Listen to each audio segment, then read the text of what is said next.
Assalamualaikum warahmatullahi wabarakatuh. Halo, saya Ridho Rizatmiko dengan NIM 206151082 dari kelas TBI 3C. Di video kali ini saya ingin mereview sebuah buku yang berjudul Seni Perang dari Sun Tzu. Buku ini dikarang oleh Sun Tzu. Sun Tzu adalah seorang jenderal dari Tiongkok, ahli strategi militer dan filsuf yang hidup pada zaman musim semi dan gugur pada masa Tiongkok kuno. Dia diketahui sebagai penulis seni perang, sebuah strategi militer yang secara luas berpengaruh terhadap filosofi Barat dan Timur. Nama Sun Tzu sendiri merupakan sebuah gelar kehormatan yang berarti guru Sun. Buku ini diterjemahkan oleh Saud Pasaribu Esville karena buku ini dulunya hanya ada dalam bahasa Cina dan bahasa Inggris. Beliau adalah alumni Fakultas Filsafat Universitas Gadjah Mada, lahir di sebuah desa di Aceh Tenggara. Dia menekuni penerjemahan buku di berbagai bidang ilmu, terutama di bidang humaniora dan ilmu-ilmu sosial. Sejak tahun 1998, sudah lebih dari 70 karya terjemahannya yang terbit. Buku ini diterbitkan oleh Kakak Tua Pustaka Klasik, dan buku ini berjumlah sekitar 150 halaman. Dan buku ini di dalamnya berisi tentang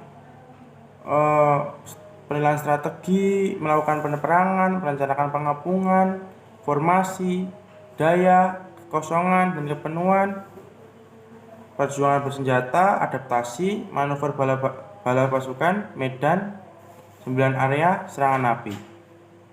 Buku ini berisi tentang kutipan-kutipan kata di dalamnya, dan kutipan-kutipan kata dari Sun Tzu tadi diulas kembali oleh para komentator. Nah, para komentator tadi diambil dari 11 penafsir di Cina. Salah satunya adalah Cao Cao. Dia adalah satu tokoh militer paling terkemuka dalam sejarah Cina. Kemudian ada juga Meng Xi, dia hidup di zaman dinasti Liang. Dia merupakan masa hidupnya ditandai dengan perang saudara dan penderitaan besar-besaran. Yang ketiga ada Jialin, dia hidup di dinasti Tang. Jialin tampaknya hanya dikenal karena komentarnya pada seni perang. Selama dinasti Tang, Cina memperbesar kekaisaran, memperluas pengaruh budaya dan politik ke bangsa-bangsa lain. Kemudian yang keempat ada Li Quan, dia hidup di dinasti Tang. Li Quan adalah pecinta Taoisme dan bela diri. Ada Du Yu. Beliau adalah seorang pejabat penasihat militer resmi, anggota Dewan Perang dan inspektur militer di beberapa wilayah. Ada Dumu adalah cucu Du Yu yang disebut di atas, dikenal sebagai kesatria dengan kejujuran teguh dan kehormatan luar biasa. Ada juga Yang Zhu, dia hidup di dinasti Sung. Yang Zhu dikenal hanya karena ulasan tentang seni perang dan kumpulan biografi para pemimpin militer pada waktu itu. Mei Yaochen bertugas di pemerintah lokal dan pusat dinasti Sung yang baru, menyusul pepercayaan beberapa generasi setelah runtuhnya dinasti Tang. Ada juga Wang Xi, dia hidup di zaman dinasti Sung awal abad 11. Wang Xi adalah seorang sarjana di Hanlin atau Akademi Kekaisaran. Ada Chen Hao, dinasti Sung, dan dia hidup di awal abad ke-12. Chen Hao dikenal karena kemandirian pribadinya yang luar biasa dan aspirasi-aspirasinya yang besar. Dia menjadi petugas negara ketika beliau berusia 20 tahun. Dan yang terakhir ada Ho Yanxi. Dia hidup di dinasti Sung. Tidak banyak yang diketahui tentang sosoknya. Yang pasti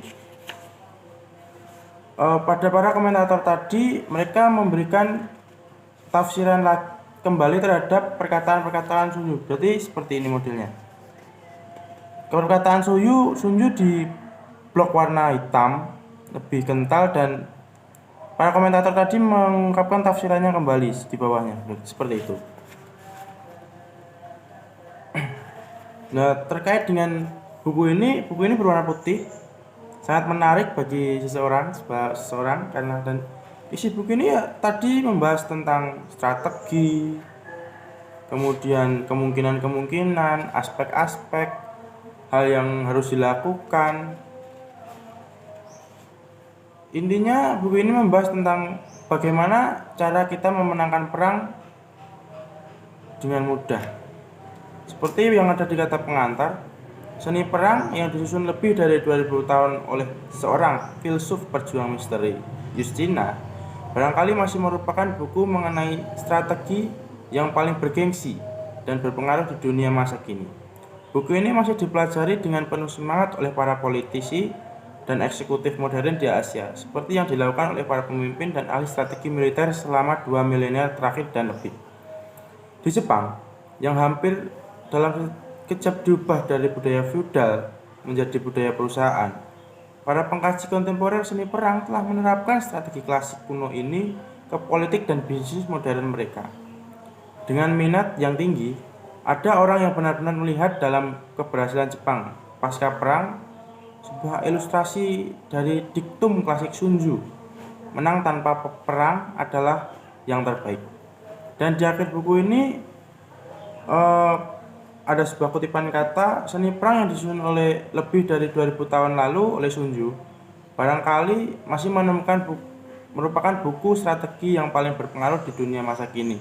Buku ini diterapkan ke politik dan bisnis modern dengan tujuan supaya menjadi yang tak terkalahkan, meraih kemenangan tanpa pertempuran, dan mempunyai kekuatan yang tak tergoyahkan.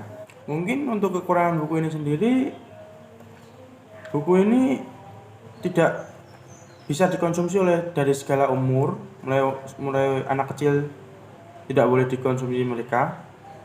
Kemudian, namun buku ini sebenarnya mudah dipahami karena hanya berisi kutipan-kutipan kata di dalamnya, dan buku ini tidak menggunakan terlalu banyak kata-kata yang tinggi, kata-kata ilmiah begitu, dan juga tidak ada bahasa Inggris di dalamnya, bahasa Inggris di dalamnya.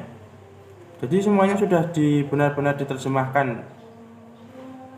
Ya begitulah. Mungkin itu sekian review buku dari saya. Kurang lebihnya saya mohon maaf. Sekian dari saya. Wassalamualaikum warahmatullahi wabarakatuh.